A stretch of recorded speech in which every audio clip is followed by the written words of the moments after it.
साथियों, शुक्रवार की सुबह अचानक इजराइल अपने 200 फाइटर प्लेन के साथ ईरान की राजधानी तेहरान पर बहुत भयानक हमला किया जाता है और जिसके जवाब में ईरान अपनी 150 बैलिस्टिक मिसाइलें तेल अवीव पर दागता है।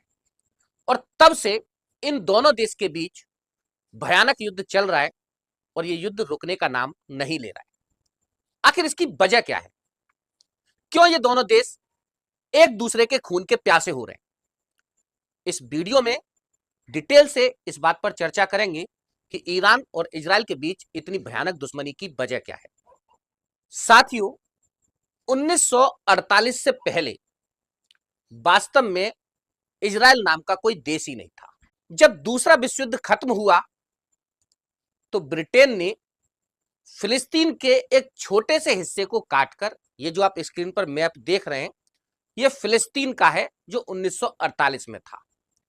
इसके एक छोटे से हिस्से को काटकर एक नया देश बनाया इजराइल और पूरी दुनिया में यहूदी लोगों को ले जाकर यहां पर बसाया गया। ये जो फिलिस्तीन देश था और यहां की अधिकांश आबादी मुस्लिम थी।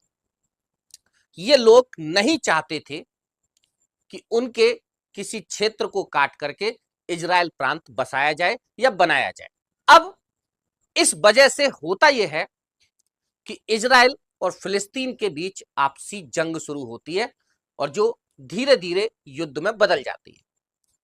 हुआ ये कि इजराइल और फिलिस्तीन का कई बार युद्ध हुआ और इस युद्ध में फिलिस्तीन की हर बार हार होती है और फिलिस्तीन का एक बड़ा जमीनी हिस्सा जिस पर इजराइल कब्जा करता चला जाता है। परिणाम यह होता है कि फिलिस्तीन सिकुड़ता चला जाता है और इजराइल का क्षेत्र विस्तार होता चला जाता है, जैसा कि आप यहां मैप में देख रहे हैं। अब स्वाभाविक सी बात है दोस्तों, फिलिस्तीन मुस्लिम बहुल देश था, तो जो अरब वर्ल्ड था या मैं ये कहूं जो मुस्लिम कंट्री थे, उनका समर्थन फिलिस्तीन को मिलता है। और इस समर्थन के कारण 1967 में 6 डे वॉर होता है। इस वॉर में फिलिस्तीन की तरफ से ईरान, यूएई, सऊदी अरब शामिल होते हैं, जबकि दूसरी तरफ अकेला इजराइल था। केवल 6 दिन के अंदर अंदर इजराइल इन सभी अरब वर्ल्ड को युद्ध में हरा देता है और यहीं से एक नया मोड़ इस मिडिल ईस्ट की राजनीति में शुरू होता है। अमेरिका दुनिया का पहला देश था ब्रिटेन के बाद जिसने इजराइल को मान्यता दी थी। अब अमेरिका जब यह देखता है कि इजराइल तकनीकी रूप से श्रेष्ठ है और इसके माध्यम से वो मिडिल ईस्ट की राजनीति को नियंत्रित कर सकता है, तो 1967 के बाद इजराइल और अमेरिका की दोस्ती शुरू हो जाती है और यह गठजोड़ बहुत मजबूत होने लगता है। 1967 के बाद भी फिलिस्तीन कई बार इजराइल से युद्ध लड़ता है और हर बार फिलिस्तीन युद्ध में हार जाता है, क्योंकि अब इजराइल के साथ साथ यूएसए की कूटनीति भी यहां काम करती है। तो यूएसए क्या करता है, समय समय पर जो मुस्लिम देश थे, क्योंकि उनके हित अलग अलग थे, तो उनके हित को ध्यान में रख करके कई सारे देश को अपने पक्ष में कर लेता है। जैसे मैं बात करूं सऊदी अरब की, तो सऊदी अरब वर्तमान में कहने के लिए मुस्लिम प्रांत है। उसने ईरान पर किए जाने वाले हमले की निंदा भी की है, लेकिन उसके बावजूद भी वो अमेरिका के पक्ष में ही है। अब होता यह है कि ये जो ईरान है काफी लंबे समय से इस अरब लीग का नेता बनना चाहता है। वास्तव में इस पूरे के पूरे मुस्लिम बाहुल्य जो देश हैं उनका एक बड़ा नेता बनना चाहता है, लेकिन वो एक बात ये भी अच्छे से समझता है कि बिना तकनीकी प्रगति की वो इजराइल से युद्ध लड़ने की स्थिति में नहीं। तो वो क्या करता है, फिलिस्तीन को समय समय पर हथियार देता है और ये हथियार फिलिस्तीन की तरफ से इजराइल के ऊपर प्रयोग किए जाते हैं। पिछले साल फिलिस्तीन की जो लड़ाके हैं उन्होंने 5000 मिसाइल के साथ इजराइल पर अटैक किया।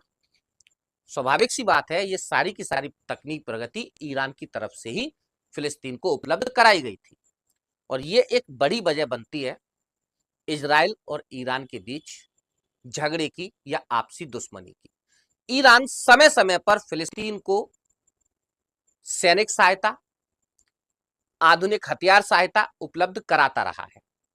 साथ ही साथ ईरान काफी लंबे समय से एटम बम बनाने की तकनीक विकसित करने में लगा हुआ। अब होता यह है कि ईरान चुपचाप परमाणु बम बनाने की तकनीक विकसित कर रहा है। मार्च 2025 में एक रिपोर्ट आती है।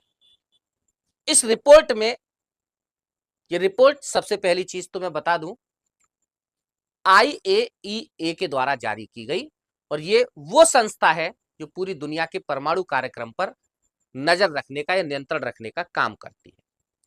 इस रिपोर्ट में यह कहा गया कि आने वाले कुछ महीने के अंदर अंदर ईरान परमाणु बम बनाने की तकनीकी विकसित कर लेगा।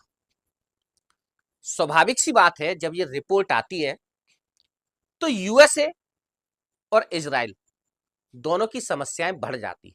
यूएसए की समस्या यह है कि अगर ईरान परमाणु शक्ति संपन्न देश बनता है तो उसके लिए मिडिल ईस्ट पर नियंत्रण रखना मुश्किल हो जाएगा। अब आप सोच रहे होंगे कि मिडिल ईस्ट पर यूएसए क्यों नियंत्रण करना चाहता है।